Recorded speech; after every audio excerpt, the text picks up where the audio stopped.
He gave his blood to save a dying alien. She returned to bear his child. The gift that returned.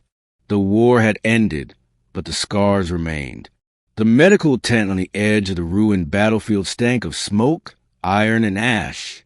Jason Hale, a human field medic, was patching what little he could. Most of the soldiers had already been evacuated.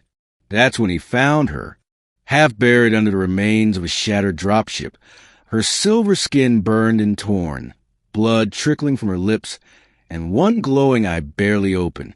An alien, an Aurelian, if you remember right. She groaned, weak, delirious. Jason knelt beside her, checked for a pulse. Faint. Her vitals were dropping too fast. Her veins were collapsing. Damn it. He radioed for evac. No response. The comms were dead. Her lips moved. Don't let me die. Her people had once fought his, but this one was unarmed. She wasn't even a soldier, judging by the markings on her neck. She was a scholar, a diplomat maybe, a non-combatant caught in the chaos. Jason looked at the medkit. Nothing compatible. Their blood chemistry was too different. No transfusions were supposed to be possible. But her blood was pale, almost translucent. He'd seen reports. In rare circumstances, some of them had accepted human blood in experimental trials. It was insane. He rolled up his sleeve. If this kills me, he muttered, you better wake up and say thank you. He hooked himself to a regulator, made a crude makeshift line with a sterile tube, and slowly let his blood flow into her. It took minutes, maybe hours. He wasn't sure. Her breathing steadied.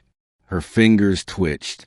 Then her eyes opened, both of them, and fixed on him.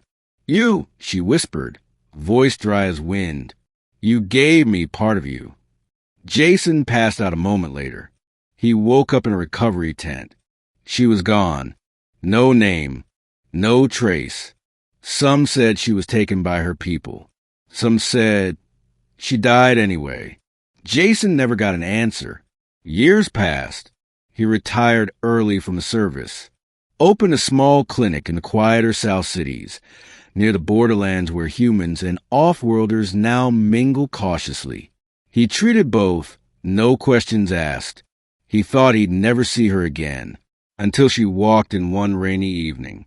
Hooded, tall, graceful, still bearing the faint scar on her arm where his blood had entered her. Jason's heart stopped. You survived, he said quietly. She removed her hood. I am called Elia, she said, and I remember every heartbeat you gave me. He blinked. I didn't do it for repayment. I didn't come to repay, she said. She looked down, placed her hand over her stomach.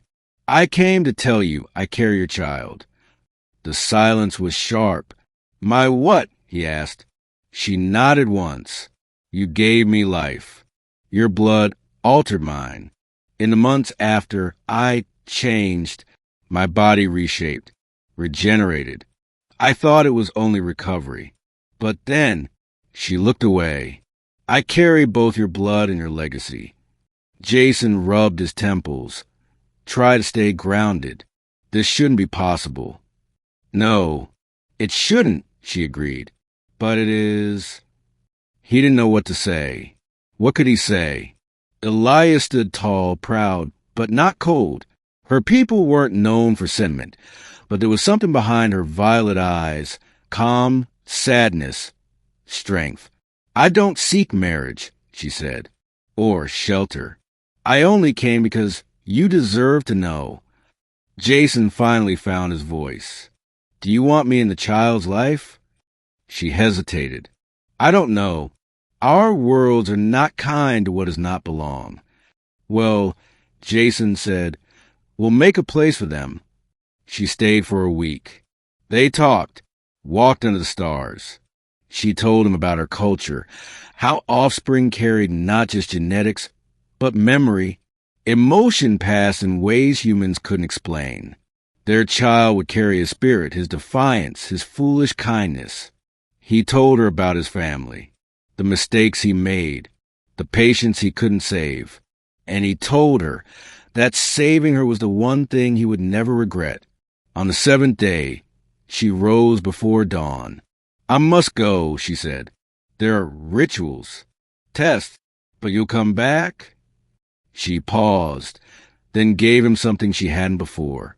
A kiss, soft, careful, almost unsure. "I will," she said, "because you gave me more than blood." She placed his hand over her stomach. "You gave me a future." She walked into morning mist, vanishing between the trees, like a dream fading with the sun. And Jason stood there, heart full, tears in his eyes, already waiting for the day she would return. Not alone,